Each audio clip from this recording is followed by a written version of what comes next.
जब अंधेरा चूमता है प्रतीक्षा को तो इस सदी का सर्वश्रेष्ठ सूर्योदय होता है। हेलो एवरीवन, कैसे हैं आप सभी लोग? आई होप ठीक ही होंगे। और पिछले वीडियो लेक्चर में हमने सौर मंडल को डिस्कस किया था और उसी के नेक्स्ट इंपॉर्टेंट टॉपिक्स को हम आज डिस्कस करने वाले हैं। पिछले वीडियो लेक्चर की लिंक मैं डिस्क्रिप्शन बॉक्स में शेयर कर दूंगा, सो आप उसे वॉच कर सकते हैं यदि आपने उसे वॉच नहीं किया है तो। आज के वीडियो लेक्चर में हम डिस्कस करेंगे पार्थिव ग्रह, जोवियन ग्रह, प्लूटो, बोने ग्रह, प्राकृतिक उपग्रह, उल्का पिंड व अंत में देखेंगे हम क्षुद्र ग्रह को। Let's we start. पार्थिव ग्रह, देखिए इमेज में आप देख पा रहे होंगे कि ये है सूर्य, ठीक है, और सूर्य के पास के जो ये ग्रह हैं इन्हीं को बोलते हैं पार्थिव ग्रह। और सूर्य के बाद के जो नेक्स्ट 4 ग्रह हैं इनको बोला जाता है जोवियन ग्रह। क्लियर हुआ? पास के ग्रह हैं यानी कि सूर्य के निकट है, ठीक है, इनका निर्माण सूर्य के निकट हुआ है और इनका टेम्परेचर अधिक होगा क्योंकि ये सूर्य के नज़दीक हैं इसलिए। और साथ में गुरुत्वाकर्षण शक्ति भी कम होगी क्योंकि इनका जो आकार होता है वो कैसा होता है, छोटा होता है। बड़े आकार के होने के कारण ग्रहों की गुरुत्वाकर्षण शक्ति भी अधिक होती है, लेकिन इनका आकार छोटा है। ये कैसे हैं? इनकी गुरुत्वाकर्षण शक्ति क्या है, इनका ग्रेविटेशनल फोर्स क्या है, कम है। और जो सूर्य है इसकी जो गुरुत्वाकर्षण शक्ति अधिक है, इसके कारण ये इन ग्रहों की गैसों को, इन ग्रह पर मौजूद धूल के कणों को अपनी ओर खींच लेता है। इसके कारण इन ग्रहों पर सिर्फ भारी तत्व ही बचे रह जाते हैं, जैसे कि लोहा, निकिल आदि। तो इसके कारण इन पर लोहा, निकिल आदि की क्या होती है, अधिकता होती है। और ये ग्रह ठोस ग्रह हैं क्योंकि यहाँ का जो वायुमंडल है वो वो सन जो है अपनी ओर इसको खींच लेता है, इसलिए ये ठोस ग्रह भी है क्योंकि इन पर लोह और निकिल की अधिकता भी है, ठीक है। इसके उदाहरण बताएंगे हम, तो बुध, शुक्र, पृथ्वी और मंगल इसके क्या है, इसके उदाहरण हैं। क्लियर हुआ? इस तरीके से हमको इसको लिखना है। नेक्स्ट टॉपिक है हमारा जोवियन ग्रह। देखो, सूर्य के अधिक दूरी पर स्थित जो ग्रह हैं उन्हीं को क्या बोला जाता है, उन्हीं को जोवियन ग्रह बोला जाता है। इसमें कौन कौन से हैं? तो बृहस्पति है, शनि है, यूरेनस है और अंत में नेपच्यून है। इसके अंतर्गत इसको शामिल किया जाता है। देखो, इनका जो निर्माण हुआ है वो सूर्य से अधिक दूरी पर हुआ है, ठीक है। और पार्थिव ग्रह की तुलना में यहाँ पर टेम्परेचर क्या होता है, कम होता है। वाई? क्योंकि देखो सूर्य से अधिक दूरी पर है ना, सूर्य के जो नज़दीक ग्रह हैं उनमें टेम्परेचर ज़्यादा रहेगा सन के कारण, और इनकी गुरुत्वाकर्षण शक्ति अधिक होगी या कम होगी? जी बिल्कुल सर, अधिक होगी, क्योंकि देखो ये इनका जो आकार है ना बड़ा है, इसके कारण इनकी गुरुत्वाकर्षण शक्ति भी अधिक होती है। यही कारण है कि इनके उपग्रह भी सर्वाधिक होते हैं, जैसे कि बृहस्पति जो है इसके सर्वाधिक उपग्रह हैं। और इन ग्रह पर गैसों का संकेंद्रण भी पाया जाता है क्योंकि सूर्य की गुरुत्वाकर्षण शक्ति से ये दूर स्थित होते हैं। इसके कारण इनका जो गैसीय आवरण होता है उसको सूर्य अपनी ओर खींच नहीं पाता है। और ये ग्रह कैसे होते हैं? गैसीय ग्रह होते हैं। क्लियर हुआ? इस तरीके से हमको जोवियन ग्रह को लिखना होगा। नेक्स्ट टॉपिक है हमारा प्लूटो। वेरी आईएमपी एग्जाम के पॉइंट ऑफ व्यू से, ठीक है। तो प्लूटो को आप जानते ही होंगे, जो प्राग में सम्मेलन हुआ था IAU का, यानी कि इसको बोलते हैं इंटरनेशनल एस्ट्रोनॉमिकल यूनिट का जो सम्मेलन हुआ था, उसमें ये डिसीजन लिया गया था कि ये ग्रह की जो परिभाषाएं दी गई हैं कि कौन सा ग्रह होगा, उन परिभाषाओं को फॉलो नहीं करता है, इसलिए इसको 2006 के प्राग सम्मेलन से ग्रहों की श्रेणियों से, सौर मंडल के ग्रहों की श्रेणियों से बाहर कर दिया गया था। देखो अब इसकी थ्योरी समझते हैं। तो इसके जो खोजकर्ता थे उन्होंने, इनका नाम था क्लाइड टॉम्बेक। क्या था? क्लाइड टॉम्बेक। और 1930 में इन्होंने इसकी खोज की थी। ये एग्जाम के पॉइंट ऑफ व्यू से इंपॉर्टेंट तथ्य है जो कि एग्जाम में, प्रीलिम्स में या अन्य वनडे एग्जाम में पूछा जा सकता है। 2006 से पूर्व इसे सौर मंडल का नौवां व सबसे छोटा ग्रह माना गया था। वर्तमान में सौर मंडल का सबसे छोटा ग्रह कौन सा है? नेपच्यून है? जी नहीं, नेपच्यून नहीं है, बुध है सबसे छोटा ग्रह, याद रखना, सौर मंडल का। और ये जो प्लूटो है ये क्यूपर की सबसे बड़ी संरचना है। डेट मीन्स कि जो हमारा सौर मंडल है उसके जो 8 ग्रह हैं उसके बाहर की जो संरचना है उसको बोलते हैं क्यूपर सीमा। और उस क्यूपर की सबसे बड़ी अगर कोई संरचना है तो वो कौन सी है? प्लूटो है। कुछ लोग इसको क्षुद्र ग्रह बोलेंगे लेकिन वो नहीं है, प्लूटो ही है। क्लियर हुआ? इस तरीके से प्लूटो को हम लिख सकते हैं। अब देखो, आप बोलोगे कि सर इसको बाहर क्यों करा, इसको ग्रह की जो उपग्रह जो ग्रह थे उनके ग्रुप से इसको बाहर क्यों किया गया?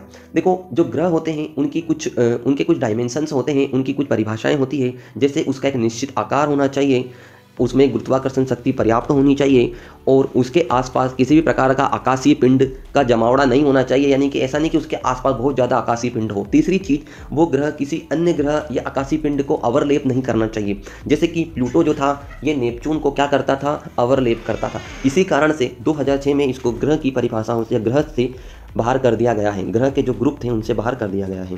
So clear. नेक्स्ट है बोने ग्रह, ठीक है, बोने ग्रह को इंग्लिश में बोलते हैं ड्वार्फ प्लेनेट, ठीक है। क्या बोला जाता है, तो इनको बोला जाता है ड्वार्फ प्लेनेट। तो क्या लिखेंगे, वे ग्रह जो द्रव्यमान, आकार, गुरुत्वाकर्षण बल व अपने परिभ्रमण चक्र में IAU द्वारा निर्धारित मानदंडों से भिन्नता रखते हो, उन्हीं को क्या कहते हैं, बोने ग्रह कहते हैं। अभी हमने डिफाइन करा था जब हमने प्लूटो को डिस्कस किया था तब, ठीक है। तो प्लूटो भी इसका एग्जाम्पल होगा, बिल्कुल होगा, क्योंकि अब वो बोना ग्रह में ही शामिल किया गया है। इसके अलावा एरिस, होमिया, प्लूटो, मेकमेक और सेरेस, ये भी बोने ग्रह हैं। इनके नाम याद रखिएगा, एग्जाम में 4 ऑप्शन दिए जाते हैं और पूछ लिया जाता है कि होमिया क्या है, एक ग्रह है, एक सौरमंडल है, एक आकाशगंगा है, इस तरीके से, तो नाम को आपको याद रखना है। सो नेक्स्ट टॉपिक है हमारा प्राकृतिक उपग्रह। प्राकृतिक उपग्रह मीन्स क्या होगा, तो वे आकाशीय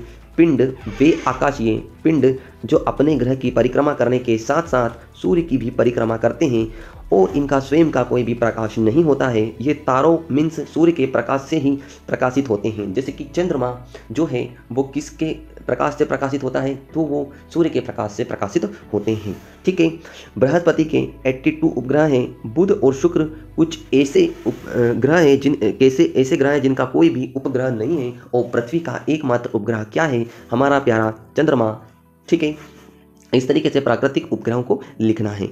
सो नेक्स्ट टॉपिक है हमारा वेरी IMP, उल्का पिंड, ठीक है। उल्का पिंड इमेज में आप देखिए, ये है उल्का पिंड और ये है हमारी पृथ्वी, क्लियर हुआ। तो दैट मीन्स ये है कि अंतरिक्ष में घूमते हुए धूल गैस के पिंड जब पृथ्वी के समीप से गुजरते हैं तो पृथ्वी के गुरुत्वाकर्षण के कारण तेजी से पृथ्वी की ओर आते हैं और पृथ्वी के वायुमंडल में आने के कारण गैसों से होने वाले घर्षण के कारण क्या करते हैं, चमकने लगते हैं। ये देख लीजिए आप इमेज में चमक, और इनमें से कुछ पृथ्वी पर पहुंचने से पूर्व ही जलकर क्या हो जाते हैं, राख हो जाते हैं, जो कि उल्कास्म कहलाते हैं, क्लियर हुआ, जिन्हें मेटेरियर्स कहते हैं, क्लियर हुआ। बोलचाल में इन्हें ही कहते हैं टूटते हुए तारे या लूका भी कहा जाता है। ये नाम आपको स्पेशली याद रखना है क्योंकि एग्जाम में इस तरह का ट्रेंड अब रहा है कि इनके उपनाम या अन्य नामों को पूछा जाता है। देखो, टूटते हुए तारे, रात्रि में जब हम लोग छत वगैरह पे बैठते हैं या सोते हैं तो हम लोग देखते हैं कि तारे टूटते हैं और कई प्रकार की मन्नतें भी हम मांग लेते हैं, तो वो और कुछ नहीं होती है, वो उल्काएं होती है, वो मेटेरियर्स होते हैं। सो आपको आज क्लियर हो गया होगा। नेक्स्ट टॉपिक है हमारा इसी से रिलेटेड उल्का पिंड। अभी हमने डिफाइन किया है पिछले में कि जो उल्काएं होती हैं अगर वो जलकर नष्ट हो जाएगी तो वो उल्का कहलाएगी, अगर वो जल ना पाए और पृथ्वी पर आकर गिर जाए तो उसी को कहते हैं उल्का पिंड, क्लियर हुआ। इमेज में आप देखिए, ये है एक उल्का पिंड जिसका चित्र मैंने यहाँ पर मेंशन किया है। तो वे पिंड, वे आकाशीय पिंड या वो ब्रह्मांड के पिंड जो वायुमंडल के घर्षण से पूर्णतः जल नहीं पाते हैं और चट्टानों के रूप में पृथ्वी पर आ गिरते हैं, उन्हें उल्का पिंड कहते हैं, क्लियर हुआ। इस तरीके से उल्का पिंड को लिखना है। नेक्स्ट टॉपिक है हमारा क्षुद्र ग्रह एस्टेरॉइड्स, ठीक है। एस्टेरॉइड्स क्या होते हैं, तो देखो अभी क्या होता है, मंगल ग्रह हमारा और जो बृहस्पति ग्रह हैं इनके बीच में, याद रखना, मंगल ग्रह और जो बृहस्पति ग्रह होते हैं इनके मध्य में ये क्या करता है, परिक्रमण करता है, क्लियर हुआ। तो मंगल ग्रह एवं बृहस्पति के मध्य क्षेत्र में सूर्य की परिक्रमा करने वाले अपेक्षाकृत छोटे आकाशीय पिंड होते हैं। इनकी दिशा की बात करते हैं तो इनकी जो दिशा होती है वो पश्चिम से पूर्व ही होती है। हमारी पृथ्वी भी पश्चिम से पूर्व ही सूर्य की परिक्रमा करता है। सो ये भी एंटी क्लॉकवाइज ही सूर्य की परिक्रमा करते हैं, ठीक है। इनकी जो उत्पत्ति हुई है तो इनकी उत्पत्ति ग्रहों के विस्फोट के फलस्वरूप टूटे हुए खंडों से हुई है। यानी कि जिस तरीके से सौरमंडल के ग्रहों का निर्माण हुआ है उसी तरीके से इनका निर्माण भी हुआ है। इसके कुछ उदाहरण दे सकते हैं। इसका जो सबसे इंपॉर्टेंट उदाहरण है वो है फोरवेस्टा, इसका सबसे मोस्ट एग्जाम्पल है। सेरेस भी इसका एग्जाम्पल है और 52 यूरोपा भी इसका एग्जाम्पल है। अब बोलेंगे कि सर तीनों को याद रखना है, नहीं याद रखना है, लेकिन एग्जाम में कभी कभी मेंस में पूछ लिया जाता है कि जो क्षुद्र ग्रह है इसके 3 क्षुद्र ग्रह के नाम लिखिए, तो आप एक ही लिख पाओगे। तो मैंने यहाँ पर 3 यहाँ पर मेंशन करने की कोशिश की है ताकि ये मैक्सिमम फैक्ट को क्या करें, कवर करें। इसी को हिंदी में अवांतर ग्रह भी कहते हैं। यदि आप इसका इंग्लिश नाम याद रख लेंगे तो आपको अवांतर ग्रह नाम याद रखने की जरूरत ही नहीं है। एग्जाम में कभी कभी क्या होता है, अवांतर ग्रह पूछ लिया जाता है और कोष्टक में एस्टेरॉइड्स करके लिख दिया जाता है, तो हम कंफ्यूज होते हैं। सो आप अवांतर ग्रह भी इसका नाम याद रखिएगा। इस तरीके से हमारा ये सौरमंडल के कुछ इंपॉर्टेंट टॉपिक्स हमने यहाँ पर आज डिस्कस किए हैं और इसी के साथ हमारे ये सौरमंडल के लगभग हमने यहाँ पर लगभग 18 से 19 3 मार्कर्स हमने यहाँ पर कंप्लीट किए हैं। साथ में ये विभिन्न एग्जामों में भी इंपॉर्टेंसी को अपनी बनाए हुए हैं, टॉपिक्स हैं जो कि एग्जाम में इनसे क्वेश्चन पूछे जाते हैं। सो बने रहिए। अगर आपने चैनल को अभी तक सब्सक्राइब नहीं किया है तो सब्सक्राइब कर लीजिए ऐसे ही बेहतरीन वीडियो लेक्चर्स को सुनने के लिए, देखने के लिए। So thank you so much. जय हिंद, जय भारत।